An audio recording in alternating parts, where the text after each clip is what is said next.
ولا تکونوا اول کافر بہ، اور قرآن کے سب سے پہلے کفر کرنے والے نہ بنو. ولا تشتروا بآیاتی ثمنا قلیلا، اور میری آیتوں کے بدلے میں حقیر سامان، حقیر پیسہ نہ خریدو. وإیایا فاتقون، اور مجھ ہی سے ڈرو. فرمایا کہ میری آیتوں کو نہ بیچو، میری کتاب کو نہ بیچو. اللہ کی آیات کو بیچنے کا مطلب کیا ہے؟ کسی بھی مادی مصلحت کی خاطر حق کو چھوڑ دینا، اللہ کی کتاب کو چھوڑ دینا، یہ حقیقت میں اللہ کی کتاب کو بیچ دینا ہے. اور بیچنا کس کے بدلے میں؟ ثمن قلیل کے بدلے میں، تھوڑے سے پیسوں کے بدلے میں. بعض حضرات نے یہ سوال اٹھایا کہ اللہ کی کتاب کو تھوڑے سے پیسوں کے بدلے میں بیچنے سے منع فرمایا، تو کیا زیادہ پیسوں کے بدلے میں قرآن کو بیچنا جائز؟ نہیں.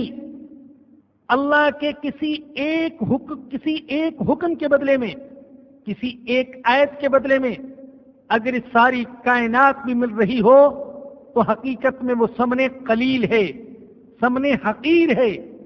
اس لیے اللہ فرماتے ہیں قل متاع الدنیا قلیل، دنیا کا سامان تھوڑا ہے. اللہ دنیا کے سامان کے بارے میں فرماتے ہیں کہ اللہ کے ہاں اس کی قدر و قیمت مکھی کے پر کے برابر بھی نہیں ہے.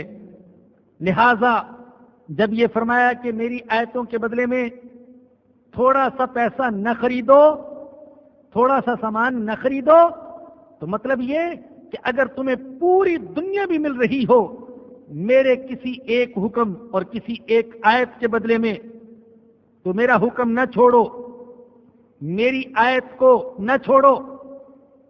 یہاں پر یہ بتانا بھی مناسب سمجھتا ہوں کہ بعض لوگ اجرت لے کر ایصال ثواب کے لیے تلاوت کرتے ہیں. جان لیجئے کہ تمام علماء کا یہ متفق فتویٰ ہے کہ ایصال ثواب پر اجرت لینا یہ جائز نہیں. پھر دیکھیے کہ ایصال ثواب کا معنی کیا؟ ثواب پہنچانا. جس نے اجرت لے کر قرآن پڑھا اسے تو ثواب خود حاصل نہیں ہوا، تو دوسرے کو کیسے پہنچا سکے گا؟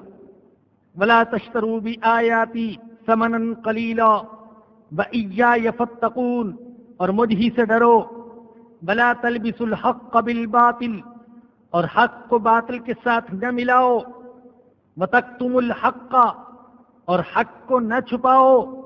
وانتم تعلمون، اور تم تو جانتے ہو. حق کو باطل کے ساتھ ملانا کیا ہے؟ ادھوری بات جس سے مطلب بدل جائے، یا جھوٹ کو سچ بنا کر پیش کرنا، یا جھوٹ اور سچ دونوں کو ایسے ملا دینا کہ امتیاز اور فرق نہ ہو سکے. درسقرآن.com آپ کے لیے پیش کرتا ہے تفسیر قرآن مولانا اسلم شیخو پوری صاحب کی آواز میں. اور اللہ کہتے ہیں یاد کرنے کے لیے آسان، پڑھنے کے لیے آسان، اور سمجھنے کے لیے آسان. اس کے علاوہ اس مقبول ویب سائٹ پر آپ سنیے معروف عالم دین کے اصلاحی بیانات. تو اسلام کا نظریہ یہ ہے انا للہ و انا الیہ راجعون. حمد و نعت، بچوں کے لیے اصلاحی کہانیاں اور بہت کچھ. محمد کا روضہ قریب آ رہا ہے، بلندی پہ اپنا نصیب آ رہا ہے. www.darsequran.com. الحمد لله وحده والصلاة والسلام على من لا نبي بعده.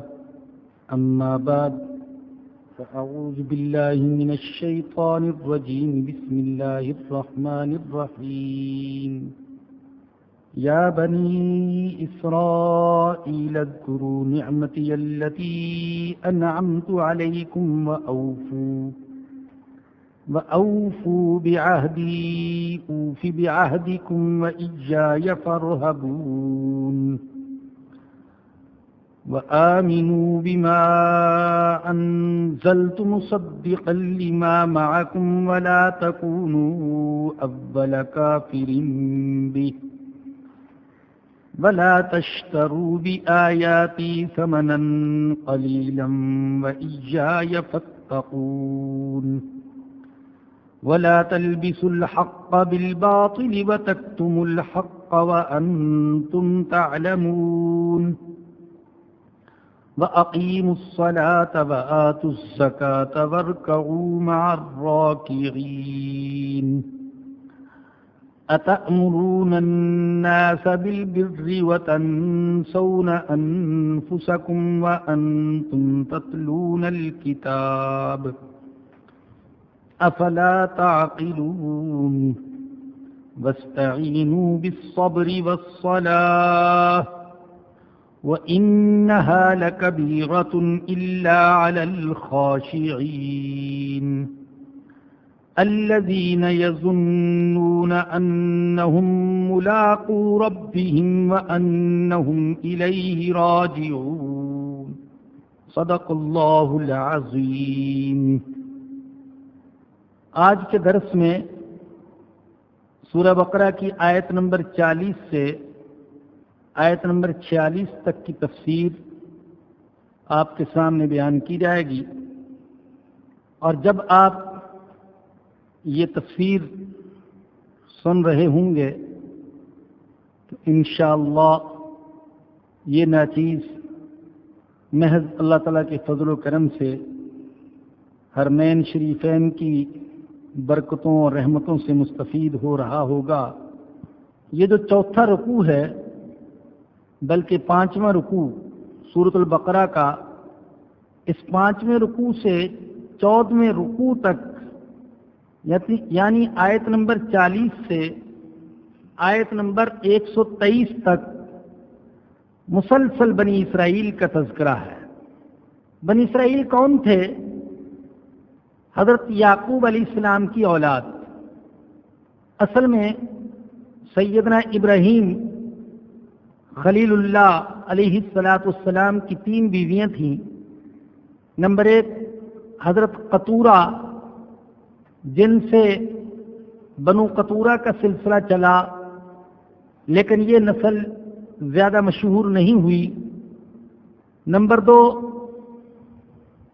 حضرت ہاجرہ، جن کے بطن سے سیدنا اسماعیل ذبیح اللہ علیہ السلام پیدا ہوئے، اور ان سے بنو اسماعیل کی نسل چلی، اسی سے قریش کی شاخ پیدا ہوئی۔ نمبر 3 حضرت سارہ، جن سے حضرت اسحاق علیہ السلام پیدا ہوئے، اور حضرت اسحاق کے بیٹے تھے حضرت یعقوب، جن کا نام یعقوب اور عرف اسرائیل۔ اسرائیل کا معنی سریانی زبان میں وہی ہے جو عبداللہ کا معنی، یعنی بندہ خدا۔ بنی اسرائیل کا قدیم وطن تو شام تھا، اور فلسطین بھی شام ہی کا ایک حصہ تھا۔ یہ جو نام ہے بنی اسرائیل، یہ نسلی اور قومی نام ہے، مگرنہ مذہبی حیثیت سے یہ یہود کہلاتے ہیں۔ سب سے زیادہ انبیاء بنی اسرائیل میں پیدا ہوئے، صدیوں تک انہیں عروج حاصل رہا۔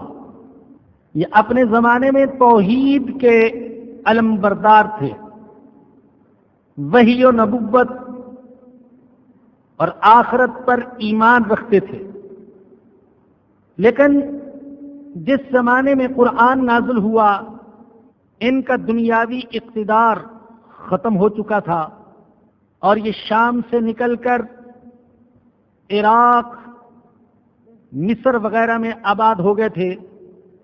ان کے بعض قبیلے حجاز اور یسرب